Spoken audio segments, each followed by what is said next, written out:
घटनावली को नहीं तदंत पारिपार्श्विक एविडेंस बर्तमान सुधा कलेक्ट बर्तमान घरटी को संपूर्ण भाव सिल कर सरजमीन तदंत आरंभ कर घटनास्थल एसपी आसी बर्तमान सुधा पहुंचे। बड़ कथा हूँ जी मृत्यु जार होती से होती सुनील कुमार चौधरी जी की नालकोर जन अवसरप्राप्त अधिकारी एवं पुओ जी रोचंती से होचंती बेस जनाशुना अनिरुद्ध चौधरी एवं से एक लॉ कॉलेज प्रोफेसर अच्छा जहाँ बर्तमान तो सूचना मिलूँ वकिल तेरे जड़े आईनजीवी हुई समस्त आईन जानी आईन को केमी हाथ को नहीं प्रश्न उठुची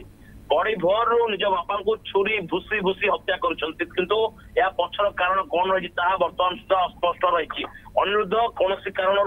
रागी जाते सडन प्रोवोकेशन ही बापा को हत्या कर कथा बर्तमान सुधा शुणा मिलूँ कि पुलिस बर्तमान सुधा सन्देह करुच्ची हुए तो निजर पुराना राग बा कौन एक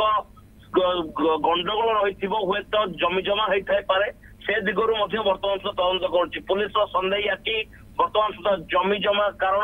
घर हिंसा एभली अनेक गुड़िए दिग प्रति इंगित करुच्ची कि जेहेतु जो परिवार लोक मान रही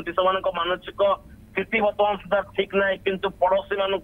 पचरा उचरा आरंभ कर जो अपार्टमेंट से रोते अपार्टमेंट पाखे लोक बर्तमान सुधा पचरा उचरा कर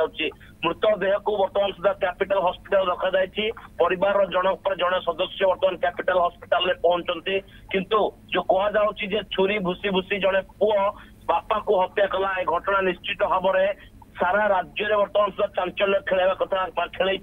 किंतु यार भितर गोटे कथा कह जो पुओ जनक रही हत्याकारी पुओ रही पुलिस काबू कर सारी